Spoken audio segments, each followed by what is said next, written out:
వరుస విడుదలతో ఫుల్ ఫామ్లో ఉన్న యువకుడు సుహాస్ నటించగా ఎలాంటి ప్రమోషన్ లేకుండా ఇవాళ సెప్టెంబర్ 21 ఉన్నపళంగా విడుదల చేశారు.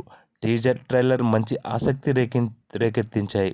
మరి సినిమా ఎలా ఉందో ఇప్పుడు మనం ఈ వీడియోలో చూద్దాం. వీడియోలోకి వెళ్ళే ముందు మీరు కానీ మా ఛానల్ని మొదటిసారిగానే చూస్తుంటే దయచేసి తప్పనిసరిగా సబ్స్క్రైబ్ చేసుకోండి. అలాగే వీడియోని ఒక లైక్ చేసి మన ఛానల్కి అయితే సపోర్ట్ చేయండి. ఇక గొర్రె పురాణం స్టోరీ ఏంటో ఇప్పుడు చూద్దాం. హిందూ ముస్లింల నడుమ మత కల్లోలం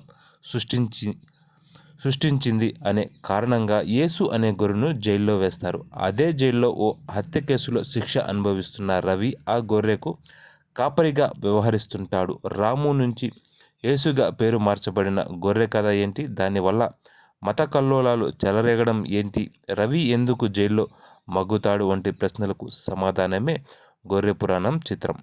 ఇక ఈ సినిమా సాంకేతిక వర్గం పనితీరు ఎలా ఉందంటే, సినిమాటోగ్రాఫర్ ఒక్కడే కాస్త కష్టపడ్డాడు. గొర్రెను ఫ్రేమ్లో ఇరికించడానికి, ఆ గొర్రె చుట్టూ లైటింగ్ సెట్ చేయడానికి చాలా కష్టపడ్డాడు. ఉన్నంతలో మంచి అవుట్పుట్ ఇచ్చింది సినిమాటోగ్రాఫర్ సురేష్. సారంగం ఒక్కడే. పవన్ సిహెచ్ సంగీతం కానీ, ప్రొడక్షన్ డిజైన్ కానీ, ఆర్ట్ వర్క్స్ కానీ చెప్పుకోదగ్గ విధంగా అయితే లేవు.